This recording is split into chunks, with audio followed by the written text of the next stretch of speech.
They got me batting cleanup here. I just want to say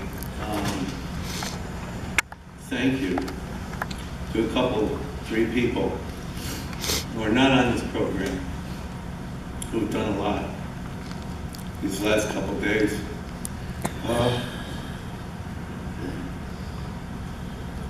Our Delta Force Black Ops one-man SWAT team, George Lick. Are you out there, George? Where are you?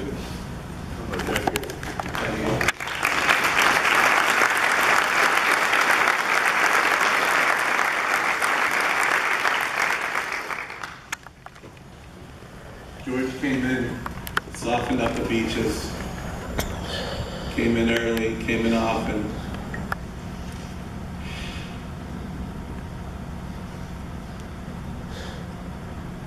He was doing the heavy lifting.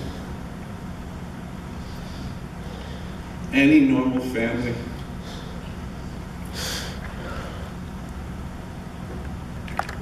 would be in chaos. Thank you, George.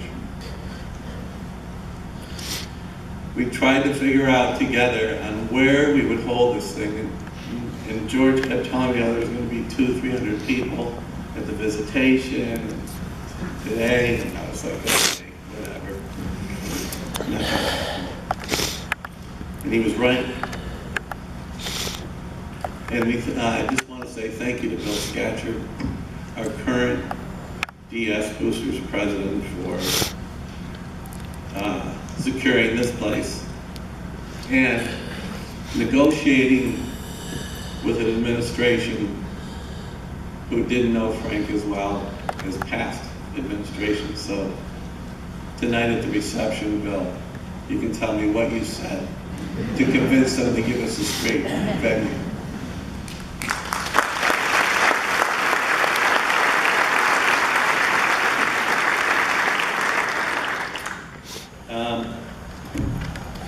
And Jim Burns, thank you for nailing the catering and getting the community center. So, there are others. Can't name them all, but those are the ones that come to mind immediately. The unsung heroes, the guys behind the scenes.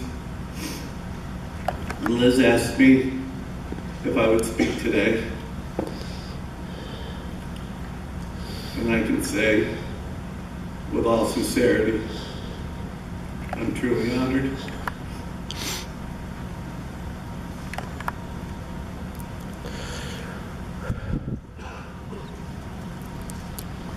It didn't go like this when I rehearsed it, by the way. In front of the mirror in my boxers. I only wish all of you could see what I can see right now, which is, we should get one of those GoPros.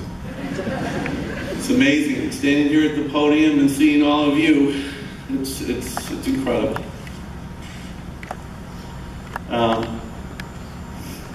If you don't know by now, if you haven't heard from Liz or Frank or the kids, Mary Pat and I met Liz and Frank 33 years ago on our honeymoon at the Pink Beach Club in Tuckerstown, Bermuda.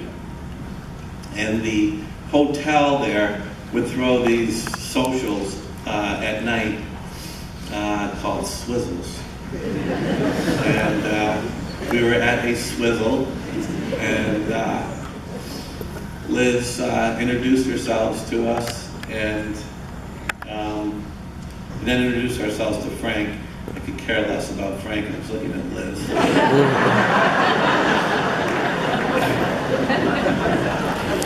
And we had a drink together, and I think, if memory serves, we might have even had dinner the next night.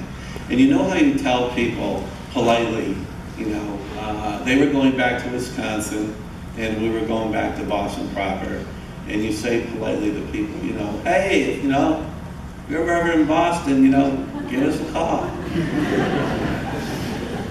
2 months after being back, in Boston. We were in this little brownstone near Symphony Hall, and the phone rings.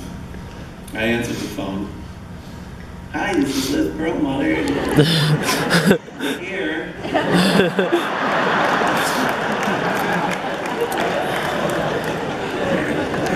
said to myself, we're here in Newtonville, and you remember us from the Pink Beach Club? And I covered the phone up. It's that Liz person. She's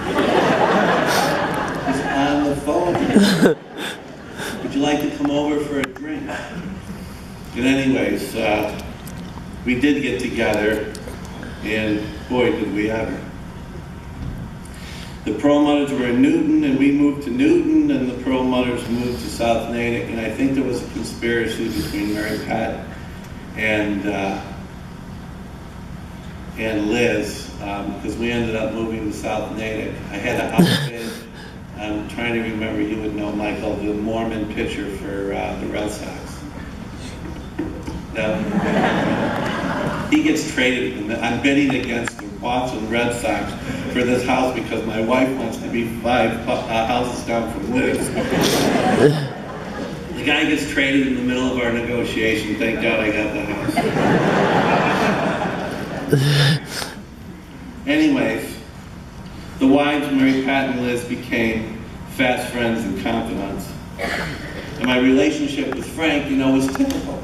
A couple of young bucks, single, and we tested each other out through our athletic prowess. And so it started on, no physical activity, but we'll do it like gentlemen on the tennis court, trying to kill each other with tennis balls. And then as the weather deteriorated, we moved to the squash court. And Frank, 6'2", 6'3", had this enormous wingspan. I mean, he could move one step to the right, one step to the left, David knows. Cover the whole damn court.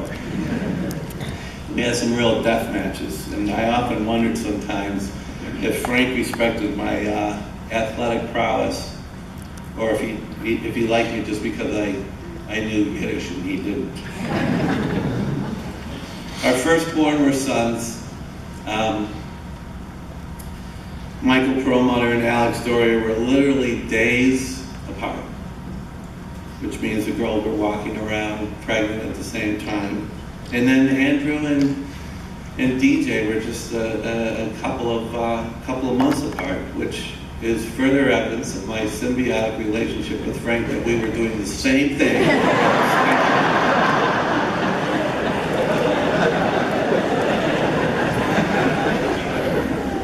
Then along came Nicholas, our youngest, 17 months later. And then at the bottom of the ninth inning, with 2 outs, along comes Julia Perlmutter 2 years later. And we were kind of blessed with this gift in 2 ways. The first way was, the reason why I ended up with 3 sons is because Mary Pat wanted a daughter. And this was great. Liz had Julia. And Mary Pat adopted Julia immediately as her surrogate daughter. So it was great for me. I didn't have to have another mouth to feed. And in most of grammar school and a little bit of high school, Mary Pat played the role, loved Julia, and every birthday they'd have their girls' lunch together, right? Right, Julia? Come over, pick her up. I come home from work and I say to Mary Pat, how was your day today? And she said, oh, it was great. I took Julia on her birthday lunch today. And I said, well, okay, well, what the hell do you talk to a 5th grader about for an hour? She said, shut up, Alex. It's girl talk. Whatever that means. The second gift with Julia really concerns all of you because of her participation in sports in middle school and high school. You all got a second generation and another look at Frank Perlmutter that probably would have ended a long time ago if it wasn't for her. So two gifts there, and thank you.